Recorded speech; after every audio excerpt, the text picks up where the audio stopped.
सहयोग मिला है। जैसे हमारे भी तीनों साथियों ने बताया कि युक्तिकरण, निश्चित रूप से आपको पता है कि राज्य शासन के ही लिखित दस्तावेज में है कि छत्तीसगढ़ में प्राथमिक शाला में 21 बच्चों में एक शिक्षक और माध्यमिक शाला में 26 बच्चों में एक शिक्षक। अब अतिशेष की संख्या आज भी 9000 से 10000 है, लेकिन वो अतिशेष शिक्षक को आप एकल या शिक्षक विभिन्न स्कूल में क्यों नहीं भेज रहे हैं और इसकी जिम्मेदारी किसकी है? नई भर्ती हुई, पदोन्नति हुआ, उसके बाद भी जो पद रिक्त है ग्रामीण क्षेत्र में और शहरी क्षेत्रों में भरे पड़े हैं, इसके जिम्मेदार अधिकारियों के ऊपर युक्तिकरण के पहले कार्रवाई होना चाहिए। और निश्चित रूप से हम युक्तिकरण का विरोध नहीं कर रहे हैं। अगर अतिशेष शिक्षक है 2008 के सेटअप के विरुद्ध, तो निश्चित रूप से उसको एकल शिक्षक और शिक्षक विभिन्न शाला में भेजा जाए।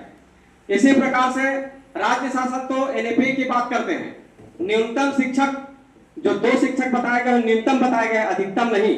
अगर आपके पास मानव संसाधन है, शिक्षक संसाधन है, तो आप शिक्षक संसाधन का उपयोग करके ग्रामीण क्षेत्र के जो रिक्त पड़े स्कूलों में भेजिए, निश्चित रूप से हम उनका स्वागत करेंगे। साथ ही साथ हमारे शिक्षक साथियों का महत्वपूर्ण मांग श्रीमती सोना साहू की तरह ही संपूर्ण एरियर्स के सहित क्रमोन्नति वेतनमान प्रदान किया जाए। एक तरफ तो हाई कोर्ट और सुप्रीम कोर्ट के आदेश के बाद भी आप शिक्षकों को उनके अधिकार नहीं दे रहे हैं, और एक तरफ राष्ट्रीय शिक्षा नीति लागू कर रहे हैं। दोहरा रवैया समझ नहीं आ रहा है कि सरकार ये दोहरा रवैया शिक्षकों के साथ क्यों कर रही है। उसी प्रकार से हमारे शिक्षक साथी जो 20 वर्षों से अनुभव व्यक्ति को आज पदोन्नति से वंचित किया जा रहा है।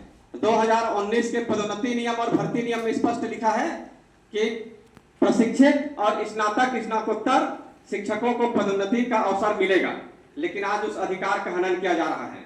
उसी प्रकार से हमारे जितने भी साथी जो आज रिटायर हो चुके हैं, रिटायर के कगार में हैं, एकमात्र शिक्षक के भी संवर्ग है जिनको पूर्व सेवावधि की गणना करके पुरानी पेंशन नहीं दिया जा रहा है। तो हम आप सबके माध्यम से, मीडिया के माध्यम से हम शासन से अनुरोध करते हैं कि हमारी 4 सूत्रीय मांगों पर सरकार जल्दी विचार करे, नहीं तो शिक्षक जैसे 2011, 2012 और 2018 के बाद लगातार हम सड़क पर उतरकर संघर्ष कर रहे थे स्कूल को छोड़कर।